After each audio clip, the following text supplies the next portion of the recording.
صباح الخير جميعا. أولا أنا بشكر حضراتكم جدا على الحضور وعلى تشريفكم. Now we will start by our symposium.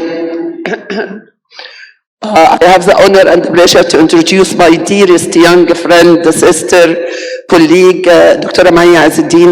Maya Azzeddin is an eminent figure and pillar in Ain Shams University.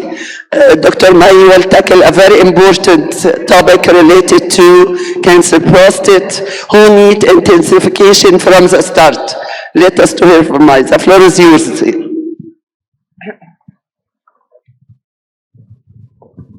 Thank you so much for this wonderful introduction, Professor Lobna. And good morning to all the audience and the early risers. Bismillah ar-Rahman ar-Rahim. This is the title of our talk. Will be a sort of doublet presentation. I'll be tackling the first part, and then my dear friend, Professor Nirvana Hussain, will be going deeper into more details. Now, the agenda of the talk is we're going to have a little bit of background, the rationale of combining darolutamide with ADT, and then we're going to be discussing broadly an overview of the ARASENS trial, and then Professor Nirvana will take over defining a post-hoc analysis of the ARASENS patients, volume and risk analysis. Actually, for the incidence of prostate cancer globally, it's the 4th cancer, and it's a bit later on. But for males, it is the 2nd cancer and almost 6th cause of death. What about Egypt? As you can see, it's the 6th incidence, and the 3rd cause of, for males, it's also the 6th overall for both sexes, and the 3rd in males, and also likewise for mortality. Now, really, the landscape of prostate cancer has completely turned upside down from relying on primarily the hormonal axis, and then we have an era of discovery and all the new agents that have come, and finally it's being even more defined to have more precise treatments and targeted therapies for this cancer, which is lagging way behind many other malignancies. And really, prostate cancer is a disease of states. We have the initial states, clinically localized, and then biochemically recurrent, hormone sensitive. We have the non-metastatic CRPC, and then we have, again, full-blown metastatic CRPC with the various therapies we try to give the patients. And really our goal is to delay any disease progression and, of course, prolonging the life of the patients. But this has to come at a reasonable price for the risk-benefit ratio not to be tipped, for the patient to have a good sustained quality of life. Docetaxel is a microtubule depolymerization inhibitor. It acts on the M1, whereas darolutamide is an ARTA, androgen receptor targeted agent, or RP, androgen receptor production agent inhibitor. So if you like to call it ARTA or RP, one of the novel hormonal agents, and it acts on the G1S phase. And really this attack on the various phases of the cell cycle only results in synergy between both compounds, and studies have even reinforced this concept. And luckily enough, if you look at this curve here, you can see the superposition of both trials, the placebo and the darolutamide ADT and docetaxel. No drug interaction, and yet you deliver the drug completely at a full dose when you give these two agents together. This is unlike the other ARTAs or RPs, apalutamide and enzalutamide, which actually are strong CYP3A4 that cause a site of a decrease in the dose of the docetaxel or cabazitaxel when given concomitantly with these agents. So this has the added advantage of less interactions, and thus the dose is delivered completely. This is just looking at the guidelines now, the latest version. As you can see from all the various trials, we have ADT as the backbone with either ABI as apalutamide or enzalutamide, and all category 1 designations. And we also have the triplet with the added docetaxel with abiraterone and darolutamide, and perhaps some radiotherapy for the low metastatic burden.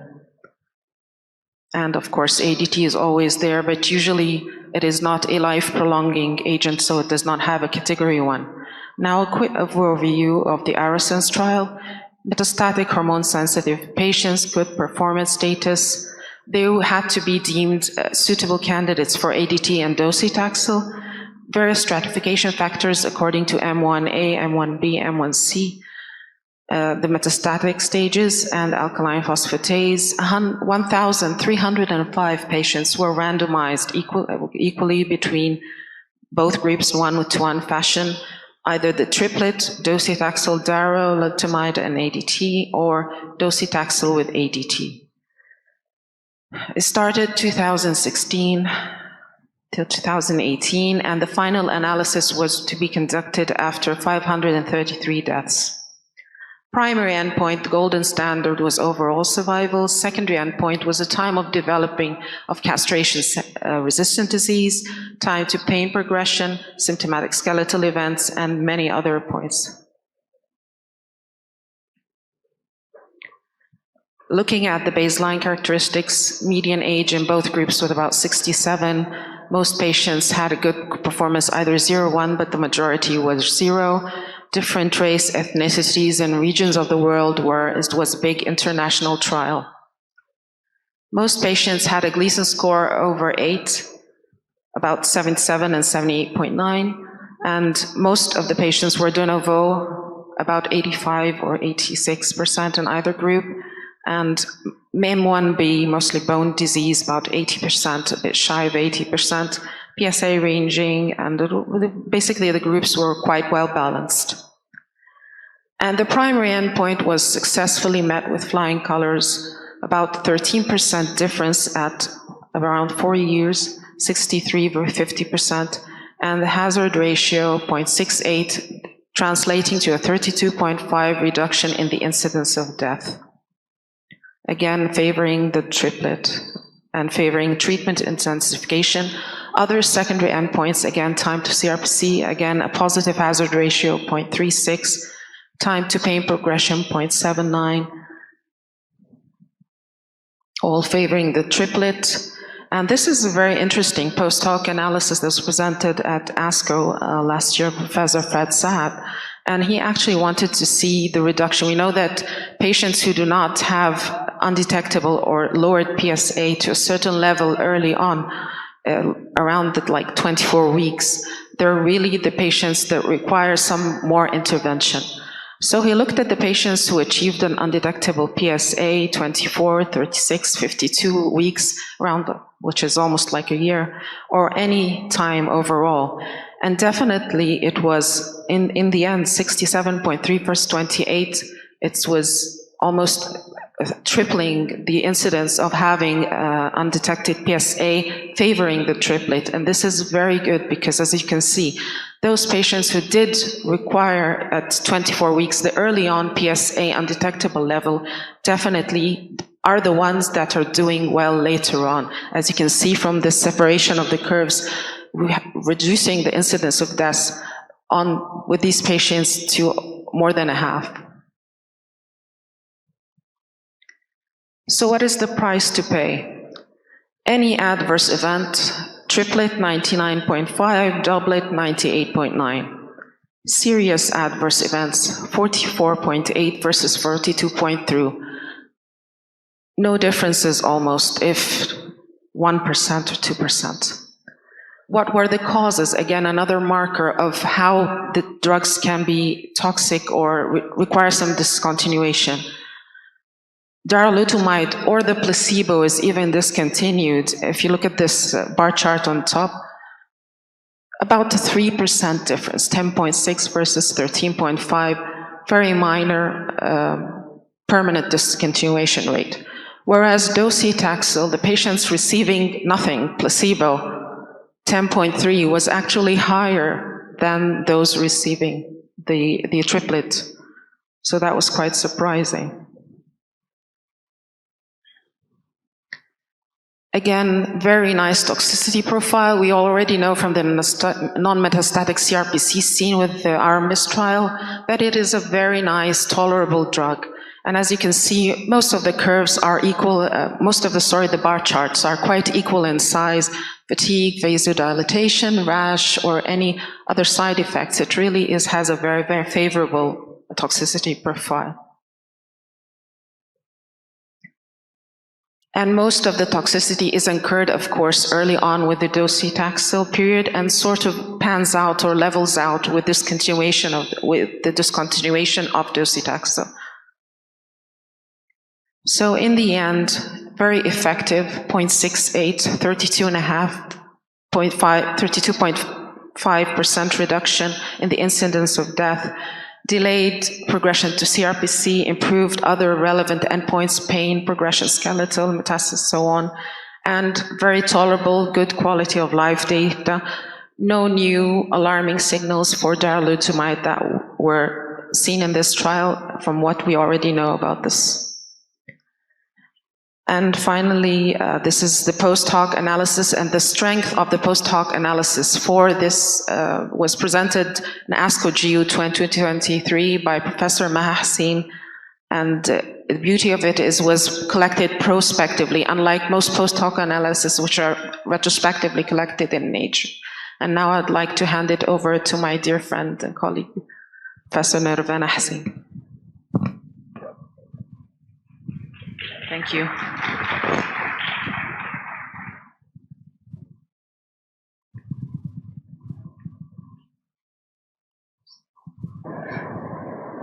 I have the honor and the pleasure to introduce our dearest guest.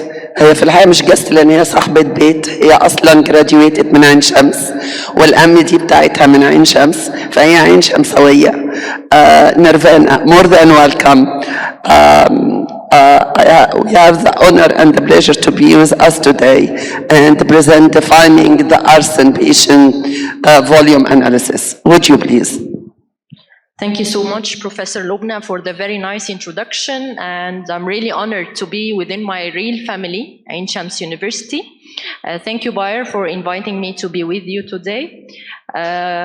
My pleasure definitely to continue the presentation after my dear colleague, Dr. May Izzeddin. As Dr. May ended her talk about the post-hoc analysis in the Aresens study.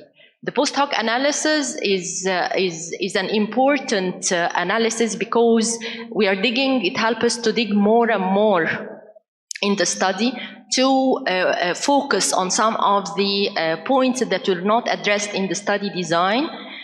So it can give us a clue in the treatment decision and in further trials to be addressed. So what about the volume analysis? As we all know, in all the studies of the metastatic prostate, the volume is an important issue, whether the patient has a high volume disease or a low volume disease. And our decision is always built on the volume stratification for the patient, whether to intensify from the treatment or whether to go to intensification if the patient progressed to a higher stage of the disease. So let's start our talk by Mr. Gary. He is a de novo metastatic hormone-sensitive prostate cancer. He is presented with lower urinary tract symptoms and back pain for 2 months, diabetes treated with oral agents, no end organ complications linked to diabetes, which means that he has a controlled diabetes and no serious comorbidities. Gleason score 4+4, ECOG performance status 0, and the extent of the metastasis is 18 bone metastasis involving vertebral column, sacrum, clavicle, ribs, enlarged lymph nodes on CT, and no visceral metastasis, and PSA 62.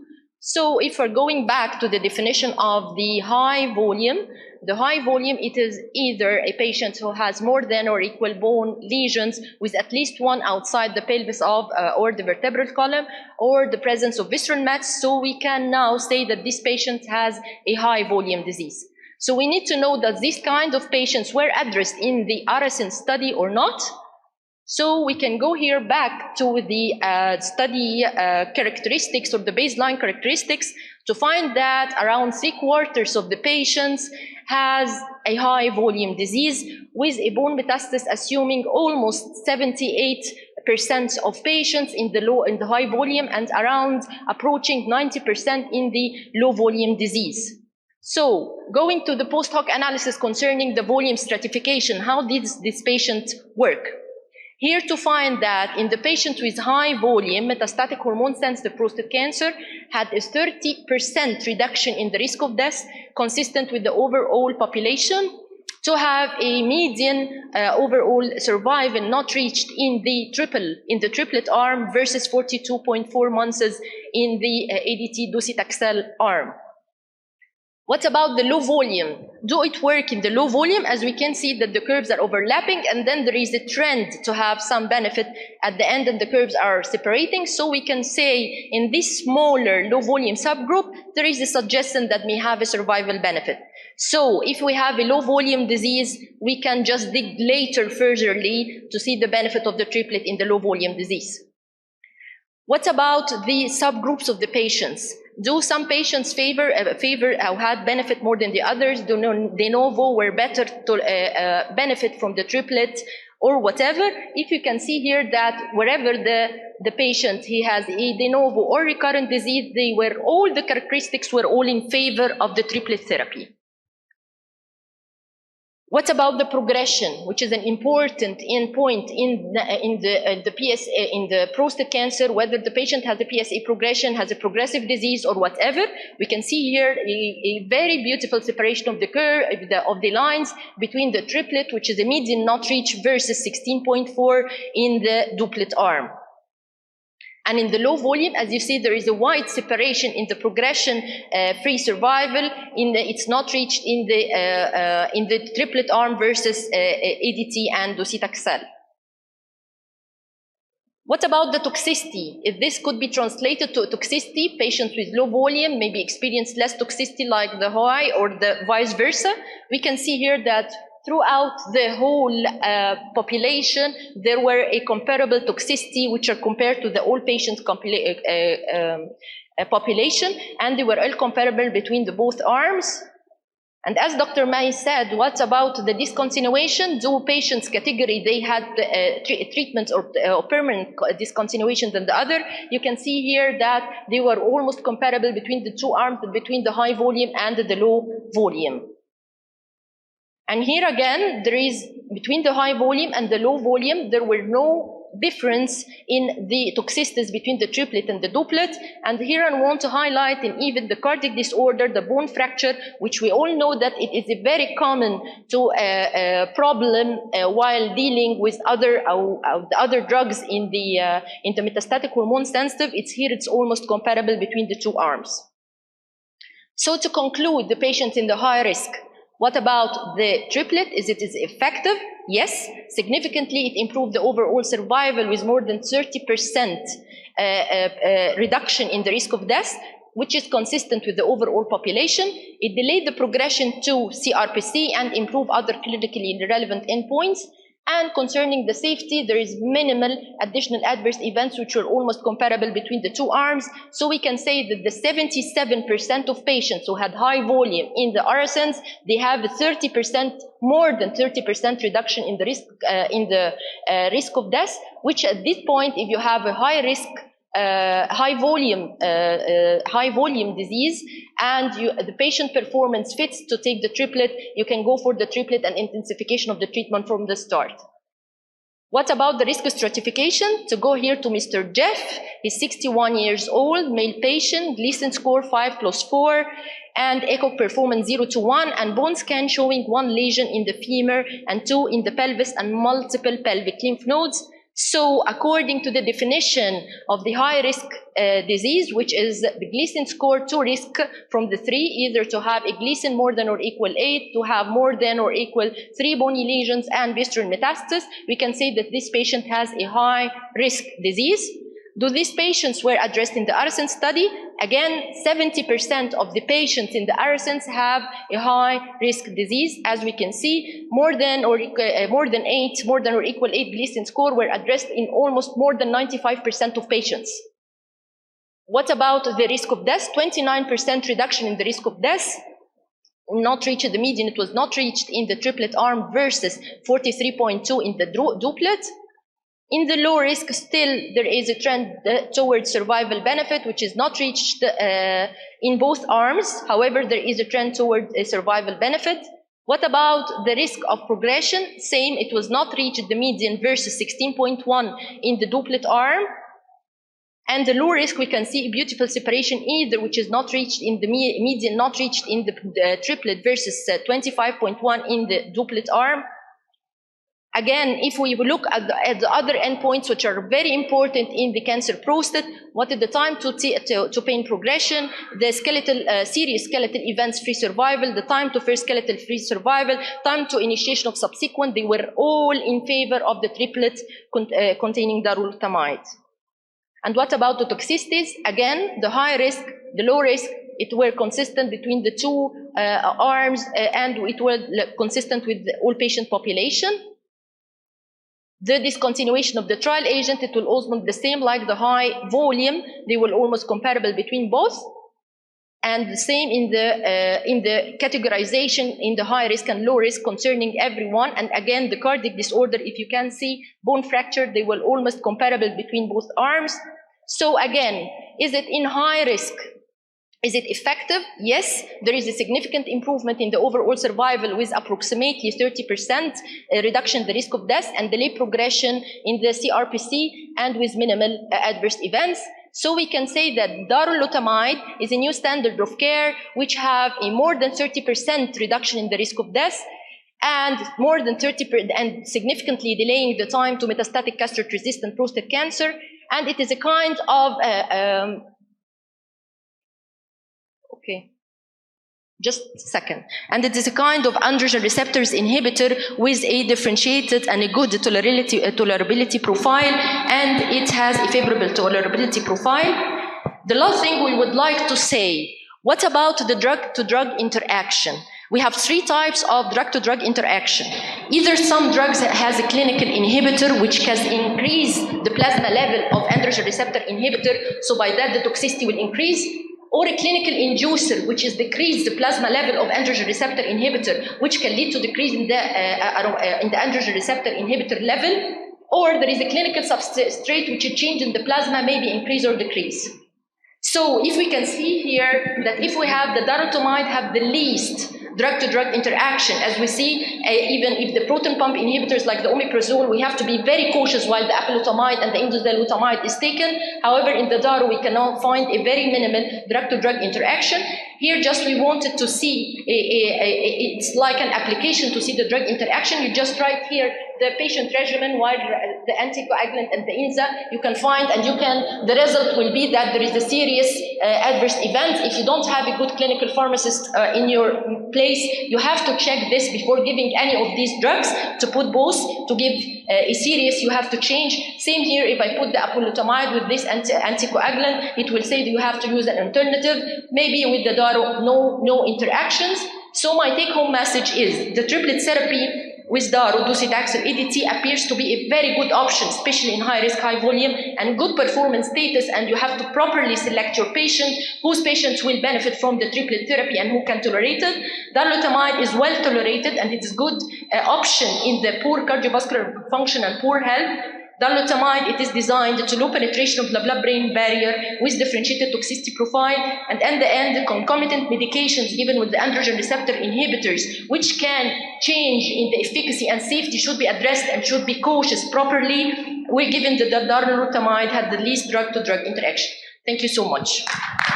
Thank you, Professor Nirfana. Very important. You tackled a very important point related to drug-to-drug interaction.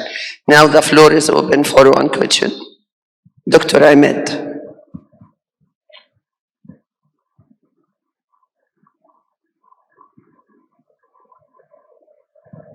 Thank you so much, Dr. May, Dr. Nirvana, for this elegant presentation. We can agree that the triplet therapy, whether the addition of the DARO to the ADT or the abiraterone to the ADT, opened a lot of questions. I have two questions. The first is actually for maybe I misunderstood what you have been saying. but you had mentioned that DARA formed the trial that was presented by the analysis for the volume analysis with Dr. Maha Hussein that presented in the ASCO GU that it works even for the low volume, but then the conclusion there was a slide that it is not the preferred for the low volume. So this is, if I may ask, do you think that this is a intensification of this? And what we have seen also from the docetaxel in the meta-analysis, that it is not working for the low volume, whether it is a synchronous or a metachronous. So this is a question for this, and it's not of a cross comparison between trials, so I'm not cross comparison, but then there is a portion of patients that may be not intensifying treatment for having them, as we have seen with the Titan and with the Enzamet, that it is working with both the doublet. The second question is actually, up to my knowledge, for sequencing of medications to patients, because yes, you are giving them the triplet, which is a good option. We see this.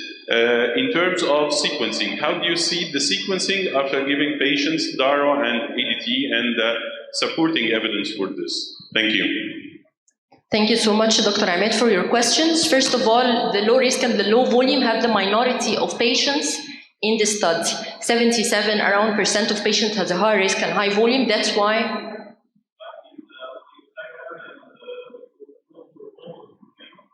I mean here why you say that there is high volume, and the conclusion I said that especially in the high volume and the high risk disease.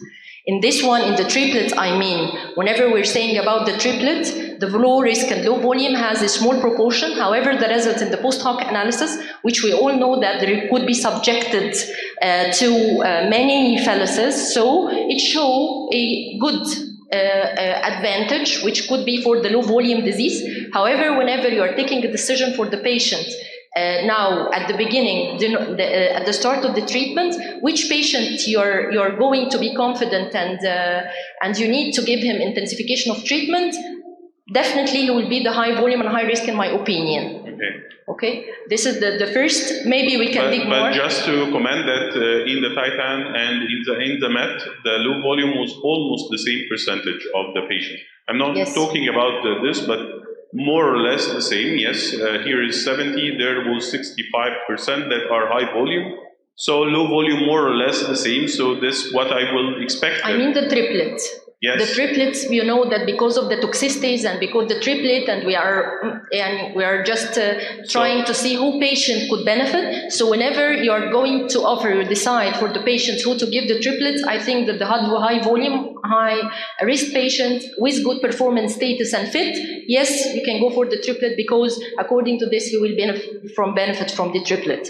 Your second question about the sequences, this is a very hard question. Yes, whenever you're starting with the triplet, and this is maybe one of the things that when you plan the triplet, you should be trying to think what I'm going to offer my patient after that. Maybe you're going to use other drugs from the androgen receptor inhibitors. Definitely are not going to re-challenge with the docetaxel once more. Since we don't have data till now, what are the best sequencing for this? I think that I will go for one of the ENZA or whatever if the patient go to the CRPC. Thank you. You're welcome.